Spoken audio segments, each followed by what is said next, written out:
জীয়াই ৰাখিব লাগে তেতিয়াহ'লে সকলো ৰাইজৰ মৰম অবিহনে আমি জীয়াই ৰাখিব নোৱাৰোঁ। আজি তেওঁ তামিলনাডুলৈ ৰাওনা হৈছে চিকিৎসাৰ কাৰণে আৰু তেওঁৰ চিকিৎসাৰ কাৰণে কমেও 20 লাখ টকাৰ প্ৰয়োজন হৈছে আৰু মানুহঘৰে লেখন কুম্বাঙৰ পৰিয়ালে 20 লাখ টকাটো মানে সংগ্ৰহ কৰাটো সম্ভৱ হৈ উঠা নাই। সেইকাৰণে আমি সমগ্ৰ অসমৰ শিল্পীসকল লেখনক ভাল পোৱা অনুৰাগীসকল আজি আমি ওলাই আহিছোঁ তেওঁ অকণমান মৰম যাতে আগবঢ়াব পাৰোঁ, যি মৰমৰ জৰিয়তে তেওঁৰ জীৱন মানে সুস্থ হৈ উঠিব পাৰে। সেইকাৰণে সকলো ৰাইজৰ পৰা আমি অকণমান ডনেশ্যন ৰাইজৰ মৰম চিনস্বৰূপে যদি সকলোৱে পাৰে আমাৰ বক্সত যদি মৰম যাচে তাৰ কাৰণে আমি সকলো ফুলনিবাহী ৰাইজক আহ্বান জনাইছোঁ। সকলো সম্প্ৰদায়ৰে আছে সেইবাবে অসমীয়া গীত গাবলৈ চেষ্টা কৰিলোঁ। এটা হিন্দী গীত গাবলৈ চেষ্টা কৰিম দেই। তো মই বেছিকৈ গাই নাথাকোঁ কিন্তু গাবলৈ চেষ্টা কৰিম, বেয়া হ'লে কিন্তু বেয়া নাপাব, শিকি আছোঁ লাহে লাহে। আৰু কোনো যাতে আকৌ এবাৰ উদ্দেশ্যটো কৈ দিছোঁ যে আমাৰ লেখন কুম্বাঙৰ উদীয়মান কণ্ঠশিল্পী সুৰকাৰ গীতিকাৰৰ তেওঁৰ দুটাকৈ কিডনী বিকল হৈ পৰিছে, সেইবাবে আমি বহু অসুবিধাত পৰিছোঁ। তেওঁ আৰ্থিকভাৱে অকণমান দুৰ্বল হৈ পৰিছে চিকিৎসাৰ বাবে, তামিলনাডুলৈ আজি ৰাওনা হৈছে তেওঁ।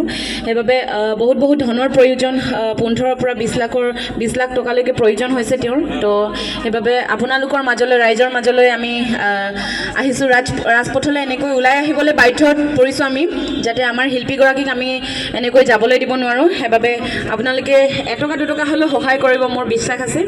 আৰু এই হিন্দী গীত এটা গাবলৈ চেষ্টা কৰিছোঁ দেই।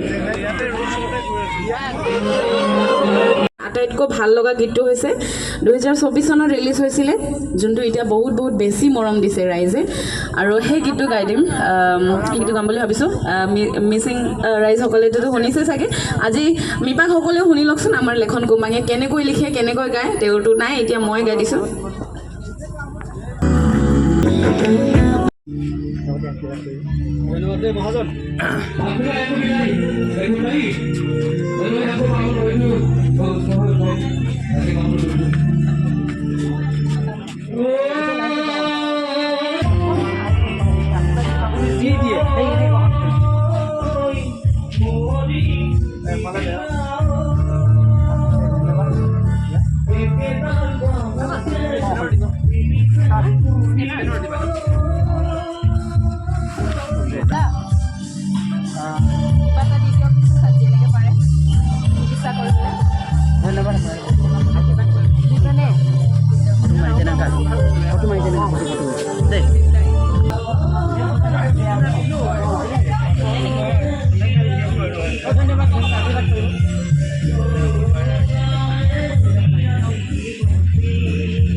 যিমান দিব পাৰে আৰু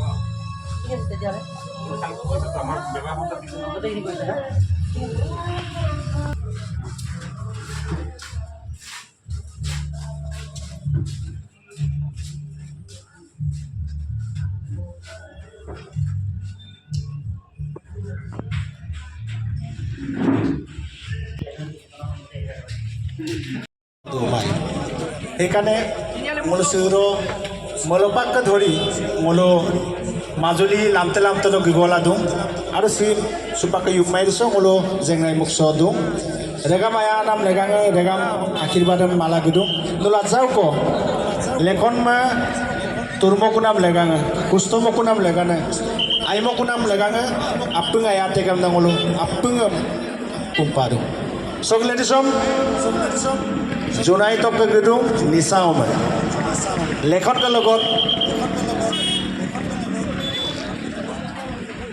से लेखन में आसीना गोला लेखन के लेगांगे ओ काय को गिराय नेम त महला से निसाम में गुदो निसाम में बोला लेखन बे देख काने मोता एके ओपे एकाले लेखन के गीत गाई दिबो लागे।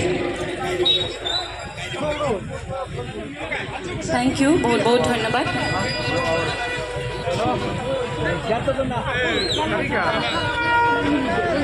বহুত বহুত ধন্যবাদ সকলোকে ইমান ধুনীয়াকৈ মৰম যাচিছে আৰু সহায় কৰিছে আৰু মৰম দিওঁ সকলোৱে মিলি আমাৰ লেখন যাতে আমাক এৰি থৈ গুচি যাব নালাগে আমি মানুহ হিচাপে জীয়াই আছোঁ তেতিয়া তেওঁকো আমি জীয়াই ৰাখিম সদায় আৰু চুকে কোণে কোনো বহি নাথাকিব এনেই আমি এটা বিশেষ উদ্দেশ্য লৈহে ওলাই আহিছোঁ ৰাজপথলৈ শিল্পী এনেকৈ কেতিয়াও এনেই ওলাই নাহে কিবা এটা ডাঙৰ কাৰণৰ কাৰণেহে আমি বাধ্য হৈ গৈছোঁ ৰাজপথলৈ ওলাই আহিবলৈ আমাৰ এজন সহশিল্পী আমাৰ বহুত ভাল লগৰ লেখন যেতিয়া জীৱন যুদ্ধত অকলশৰীয়া হৈ পৰিছে আমিনো ঘৰত কেনেকৈ বহি থাকিম হয়নে সেইবাবে আমি কেতিয়াও অকলশৰীয়াকৈ তাক এৰি দিব নোৱাৰোঁ সেইবাবে আমিও ওলাই আহিছোঁ ৰাজপথলৈ তাৰ বাবে যাতে অকণমান হ'লেও আমি আৰ্থিকভাৱে তাক আমি যাতে অকণমান শক্তিশালী কৰি তুলিব পাৰোঁ সকলোৱে সহায় কৰিছেনে সকলোৱে দিব কিন্তু দেই কোনো নিৰাশ নকৰিবা আমাক আচ্ছা যিহেতু মই এই গানটো গায়ে থাকোঁ